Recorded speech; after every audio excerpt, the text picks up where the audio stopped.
Hi friends, I hope all of you fine. Today I am discussing about infrared spectroscopy या फिर IR spectroscopy या फिर वेब्रेशन spectroscopy. हम इसके बारे में आज डिस्कस करने वाले हैं कि ये पहले इसकी वीडियो में हमने इसकी एक वीडियो पहले भी है जिसमें हमने इसका इंट्रोडक्शन देखा था, डेफिनेशन देखी थी, स्पेक्ट्रोस्कोपी देखी थी, स्पेक्ट्रोस्कोपी के रीजन देखे थे, प्रिंसिपल देखा था, प्रिंसिपल के अलावा वेव हमारे पास जो वेव लेंथ और फ्रीक्वेंसी है उसका इफेक्ट क्या होता है वो देखा था। और हमने इसकी देखा था कि कौन से रीजन में एब्जॉर्प्शन बहुत ज़्यादा होती है मैक्सिमम, वो मिडल रीजन था। मिडल रीजन कौन सा था हमारा, उसके 3 रीजन थे। एक तो था फार इंफ्रारेड, दूसरा मेन इंफ्रारेड और तीसरा कौन सा था,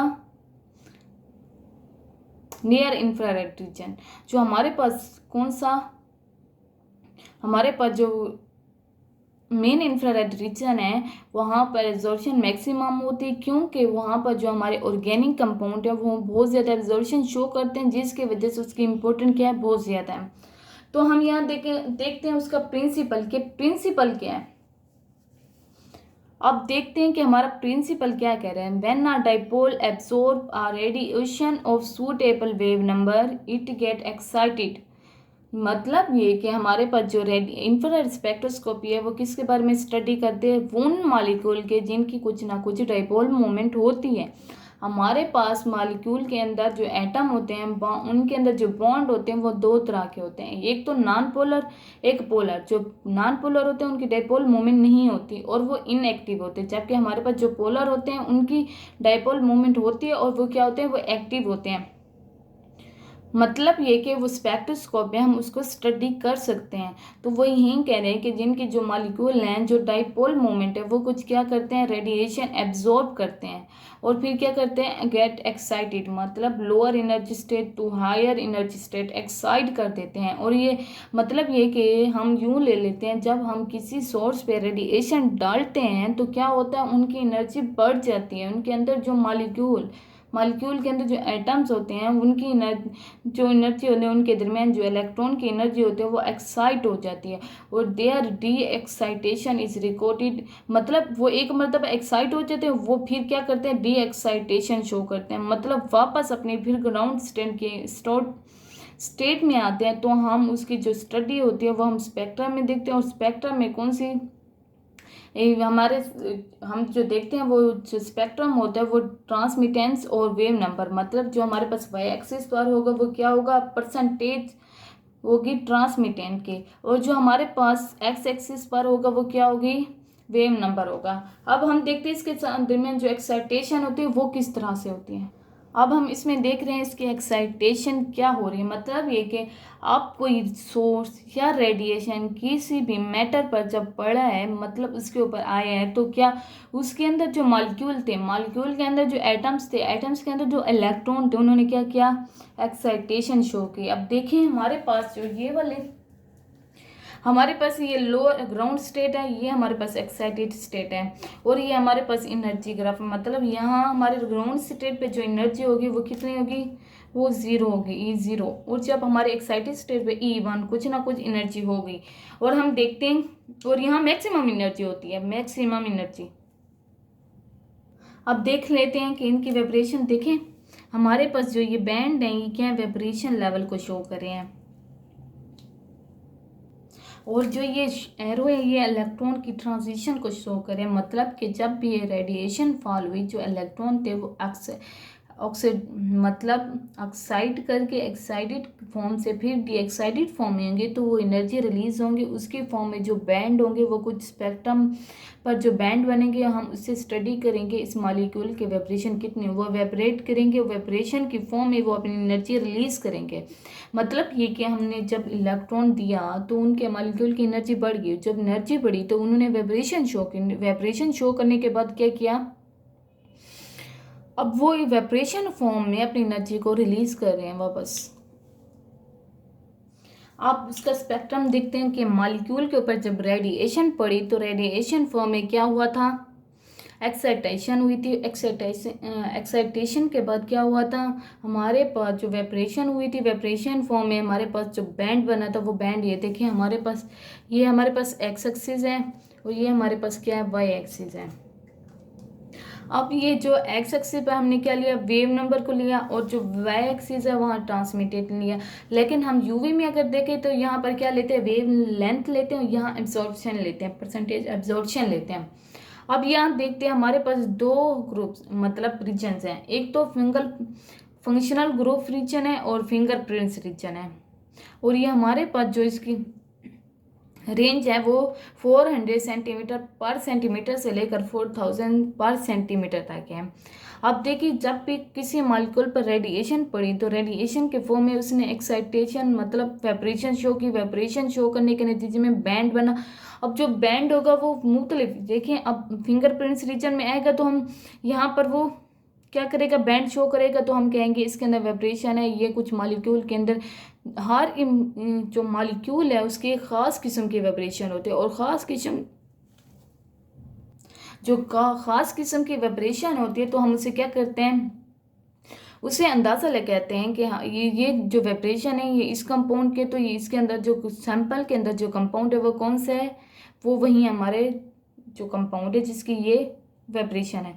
अब देखिए फिंगरप्रिंट्स में हमें जो रीजन है वो ज़्यादा वो नहीं करता डिफ्रेंशिएट। यहाँ पर क्या कि कुछ मॉलिक्यूल की जो वाइब्रेशन होती है वो कभी कभार मिलजुल जाती है, मतलब एक जैसी आ जाती है।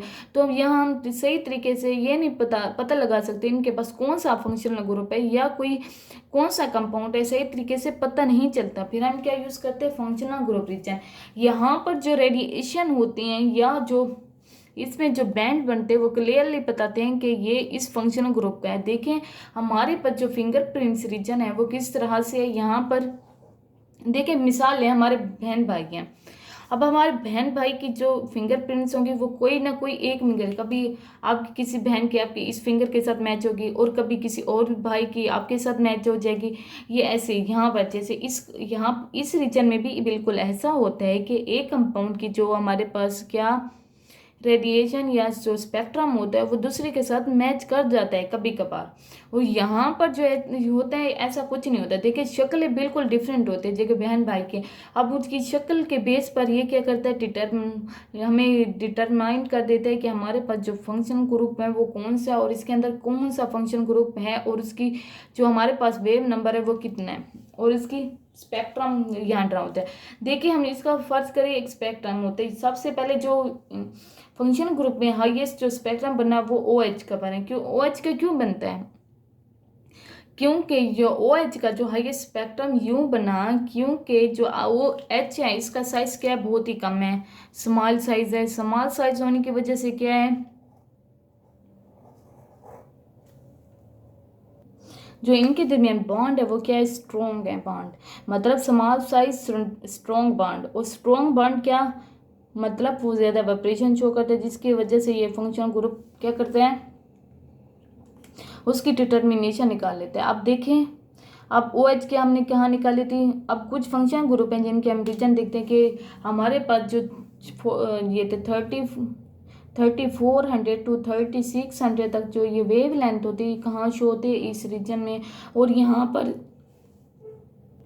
यहाँ पर जो हमारे पास है वो OH होगा। अब देखते हैं 32 से 34 यानी यहाँ कुछ अंदाज़ा लगा लेते हैं इस एरिया में कौन सा फंक्शन ग्रुप होगा, ये H होगा। अब देखते हैं ये फंक्शन ग्रुप होते हैं और इनकी जो ये वैल्यूज़ होती हैं ये हमें याद करनी पड़ती हैं। और ये अगर हमें याद होती हैं तो हमें जब भी स्पेक्ट्रम हासिल होता है तो वहाँ हम देख लेते हैं, देख के बता सकते हैं कि इस मॉलिक्यूल कितनी रेडिएशन या कितनी इसकी वाइब्रेशन है, और इसका यानी ये कौन सा मॉलिक्यूल है जिसके ये हमें वेव नंबर हासिल हो रहा है। देखिए अब हमें 3200 से 3400 तक मिलता है तो हम क्या कहेंगे, ये यहाँ पर कोई NH बॉन्ड मौजूद है। अब देखिए कार्बोनाइल के भी कुछ देखें 700 टू 1800। अब जो मेटल लाइट्स होते हैं, मतलब जो मेटल लाइट्स होते हैं इनका साइज बहुत बड़ा होता है मेटल्स का, और ये जो बॉन्ड बनाते हैं बहुत ही वीक होता है, और वीक होने की वजह से इनका रिड्यूस मास क्या होता है, इंक्रीज हो जाता है।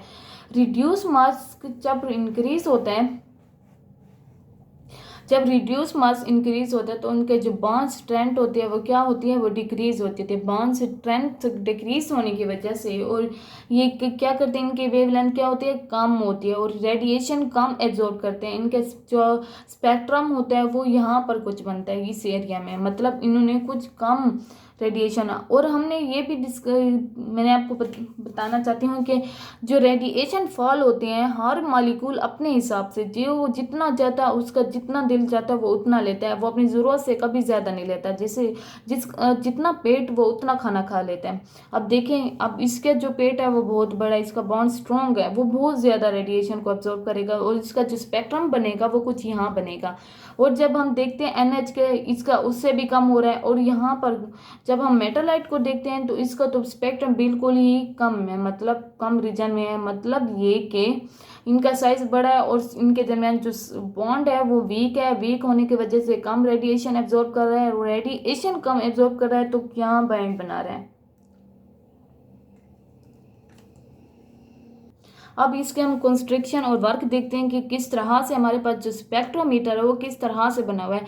अब जो हमारे पास स्पेक्ट्रोमीटर होगा उसके अंदर ये जो हमारे पास कंस्ट्रक्शन के ये जो एलिमेंट हैं ये होने बहुत ज़रूरी है। जैसे कि हमारे पास रेडिएशन सोर्स होना चाहिए, मतलब कि जहाँ से कोई रेडिएशन फॉल हो वो सोर्स होना चाहिए। और फिर इसके बाद हम कहते हैं सैंपल होना चाहिए जिसके ऊपर रेडिएशन फॉल हो, जैसे कि कोई मेटल वगैरह हो, ताकि जो रेडिएशन जो है वो मेटल के ऊपर फॉल हो, वो हमारे पास सैंपल होगा। फिर हमारे पास मोनोक्रोमेटर होना चाहिए। मोनोक्रोमेटर क्या करता है, जो हमारे पास रेडिएशन फॉल हुई थी उनको डिटेक्ट करता है, और डिटेक्टर के बाद भेजता है। वो डिटेक्टर क्या करता है, डिटेक्ट करके एम्पलीफाई कर देते हैं। एम्पलीफाई मतलब हमारे पास स्पेक्ट्रम बना लेते हैं। स्पेक्ट्रम यूं कुछ स्पेक्ट्रम बनाने के बाद वो क्या कर देते हैं, फिर हमारे पास जो एक डिवाइस होती है जैसे कि स्क्रीन होती है या कोई कंप्यूटर, वहाँ पर हमें स्पेक्ट्रम शो होता है और हम वो डिवाइस क्या करते हैं, हमें रीड आउट डिवाइस, मतलब हमें रीड करने में हेल्प करती है कि हमारे पास जो स्पेक्ट्रम है, जो हमारे पास एलिमेंट है जिसकी हम स्टडी कर रहे हैं वो क्या है, और उसकी स्टडी करने में बहुत कम मेनली जो हमारे पास रीड आउट डिवाइस है वो कंप्यूटर स्क्रीन होती है। देखिए अब हमने इसका देखिए ये रेडिएशन सोर्स है।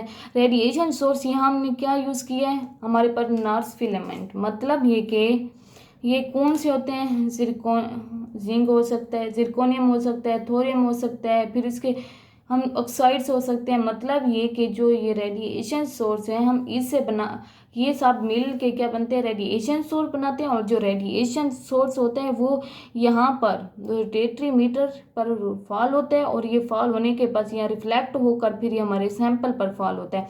और कभी कभार हमारे पास जो रेडिएशन सोर्स होता है वो क्या होता है, सिलिकॉन कार्बाइड्स होता है। और यहाँ जो रोटेटरी मिरर होता है, यहाँ जब रेडिएशन फॉल होते हैं तो वो यहाँ पर दूसरे मिरर के पास जाकर रिफ्लेक्ट हो जाती हैं और सैंपल के पास जाते हैं। सैंपल हम क्या यूज़ करते हैं, NaCl और sodium bromide, sodium iodide use करते हैं। क्यों यूज़ करते हैं, और पहले तो यहाँ कोबाइड यूज़ करते थे, यहाँ अवॉइड करते हैं क्योंकि कोबाइड क्या कर लेता है, हमारे पास जो स्पेक्ट्रम होता है वो क्लियरली डिटेक्ट नहीं करता। फिर हम देखते हैं कि हमारे पास जो रेडिएशन सोर्स है वो सैंपल से, यहाँ से भी सैंपल के ऊपर फॉल हुआ, फिर हमारे पास ये मतलब ये कि हमारे पास रोटेटरी कोई मिरर हो उससे रिफ्लेक्ट होकर हमारे पास फिर यहाँ पर क्या हमारे पास आया। इसके बाद ये मोनोक्रोमेटर के पास क्या, मोनोक्रोमेटर क्या करेगा, इसकी जो हमारे पास रेडिएशन होती है उनको डिटेक्ट करेगी। जब मोनोक्रोमेटर से निकलेगा फिर डिटेक्टर क्या करेगा, वो रेडिएशन को डिटेक्ट करेगा। फिर हमारे पास जो होगा वो एम्पलीफायर होगा। एम्पलीफायर क्या बनाएगा, फिर उसके बाद वो ग्राफ बनेगा। हम देखते हैं IR स्पेक्ट्रोस्कोपी का ग्राफ कैसे होता है। ये इसके अंदर ये डिफरेंट किस्म के वेव्स हैं, इसके जरिए ये बैंड्स है, ये बैंड से हम पता लगाते हैं यहाँ पर कौन सा कंपाउंड है, यहाँ पर कौन सा कंपाउंड। मिसाल के तौर पर हमने कोई ऐसा सैंपल लिया जिसके अंदर कोई OH बॉन्ड, NH बॉन्ड है, तो हम जब स्पेक्ट्रम में से गुजारे हैं, मतलब हम स्पेक्ट्रोस्कोपी उसकी काली जो हमें जो स्पेक्ट्रम हासिल हुआ, जो उस पर ग्राफ पे जो स्पेक्ट्रम बने वो कुछ इस तरह से हैं। देखें हमारे पास जो वेव नंबर है 400 से 4000 तक है, और यहाँ परसेंटेज ट्रांसमिटेंस है, और यहाँ वेव नंबर है। और यहाँ पर क्या है, ये देखिए कार्बोनाइल का जो फंक्शन ग्रुप है वो कौन सा है, कार्बोनाइल। मतलब यहाँ पर कुछ यूँ समझ लें 3400 से 3600 तक हमने पढ़ा था ना पीछे के, कार्बोनाइल की कितनी होती है वेव नंबर। तो यहाँ पर जो इसके ये ऐसे समझ ले, ये जो पीक जो हमारे पास बहुत ज़्यादा डीप आती है, ये गहरी होती है, वो कार्बोनाइल की होती है, और ये बहुत ज़्यादा एब्जॉर्प्शन शो करता है। और यहाँ पर देखते हैं ये वाली जो पीक है वो OH की होती है, और ये किस रीजन में होती है, और ये सॉरी इसकी ना 17 से 18 है। Okay sorry. और ये है जो जिसकी 3400 से 3600 तक है OH बॉन्ड। मतलब NH की जो हमारे पास फंक्शनल ग्रुप है, इनकी रेड जो हमारे पास वेव नंबर होता है वो हमें पहले से पता होता है। जब हमें स्पेक्ट्रम हासिल होता है तो हम स्पेक्ट्रम में देखते हैं कि इसकी जो पीक है कौन से नंबर पे मैच हो रही है, तो हम वहाँ से पता लगाते हैं कि ये वाला जो फंक्शन ग्रुप होगा वो ये वाला होगा, NH होगा या CH बॉन्ड वाला होगा। और जो हमारे यहाँ पर जो बॉन्ड बनता है, बैंड बनता है ये 1400 पर, ये कौन सा बेंजीन वाला होता है। मतलब बेंजीन के दरमियान कार्बन कार्बन के दरमियान जब डबल बॉन्ड होता है तो ये डबल बॉन्ड यहाँ पर बनता है, और ये हमारी जो पीक होगी ये बेंजीन की होगी। Okay this is all about IR spectroscopy. I hope आपको ये सब समझ आया होगा, और मैंने वेल डिफाइन करने की बहुत ही कोशिश की है। Wish you all the best. Okay please मेरे चैनल को सब्सक्राइब कीजिए, लाइक कीजिए, कमेंट्स कीजिए। आपको कुछ कम समझ नहीं आया तो वो कमेंट्स बॉक्स में आप पूछ सकते हैं। अगर किसी पॉइंट पे आपको डाउट है तो वो भी आप पूछ सकते हैं।